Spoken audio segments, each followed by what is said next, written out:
क्या कोई सोच सकता है कि बस 10 साल पहले भारत अपने लगभग सारे मोबाइल फोन बाहर से मंगवाता था?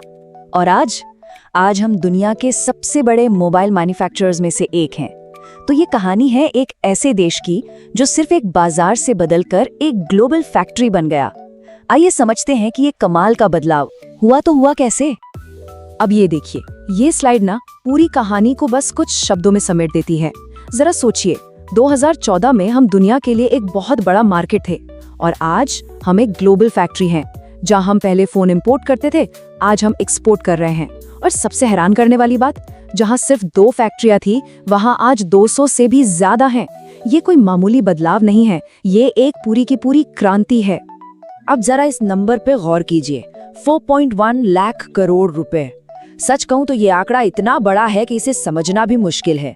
10 साल पहले तो ये एक सपने जैसा लगता था। ये नंबर दिखाता है कि ये इंडस्ट्री सिर्फ बड़ी नहीं है, बल्कि इसमें एक जबरदस्त विस्फोट हुआ है। 20 गुना से भी ज्यादा। ये कोई धीरे धीरे होने वाला डेवलपमेंट नहीं है, ये तो एक रॉकेट की तरह है जिसने भारत के मैन्युफैक्चरिंग सेक्टर को सीधे ग्लोबल स्टेज पर लॉन्च कर दिया है। तो सवाल ये उठता है कि आखिर ये जादू हुआ कैसे?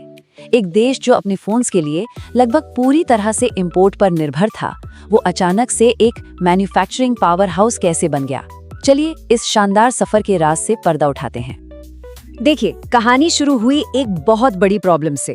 हम चीन और वियतनाम जैसे देशों से आने वाले फोन्स पर बहुत ज्यादा डिपेंडेंट थे।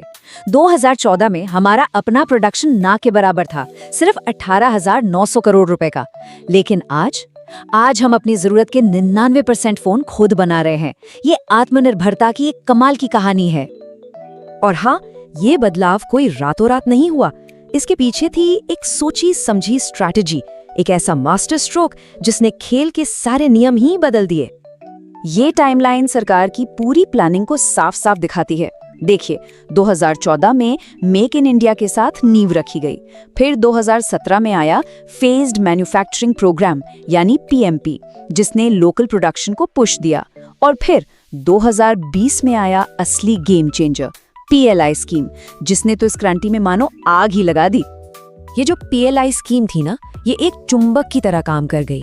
इसने दुनिया की बड़ी बड़ी कंपनियों को एक सीधा सा ऑफर दिया, भारत आओ, यहीं फोन बनाओ, ज्यादा बेचो और हमसे कैश इनाम पाओ।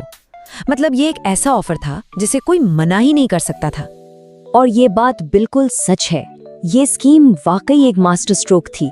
इसने न सिर्फ एप्पल और सैमसंग जैसे ग्लोबल दिग्गजों को यहाँ खींचा, बल्कि हमारे अपने देश की लावा और डिक्सन जैसी कंपनियों को भी चैंपियन बनने का एक बड़ा मौका दिया।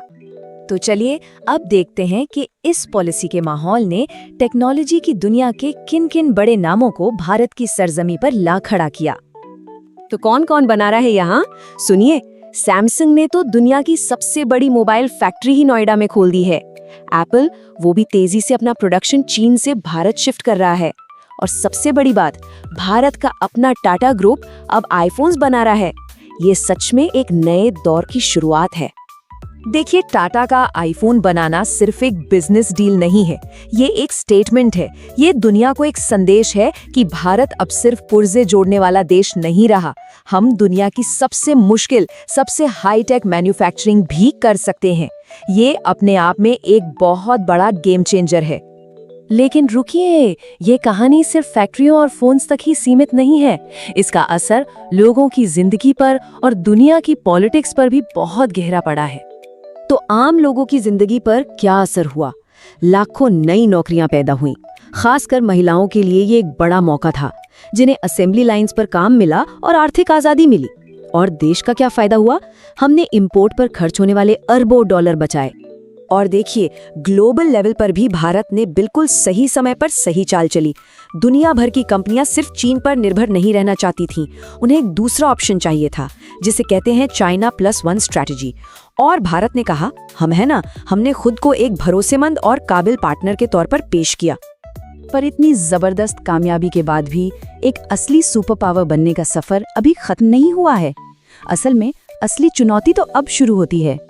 तो यहाँ एक बहुत जरूरी सवाल खड़ा होता है, क्या दूसरे देशों से आए हुए पार्ट्स को सिर्फ जोड़ देना ही असली मैन्युफैक्चरिंग है, या फिर असली मंजिल कुछ और है?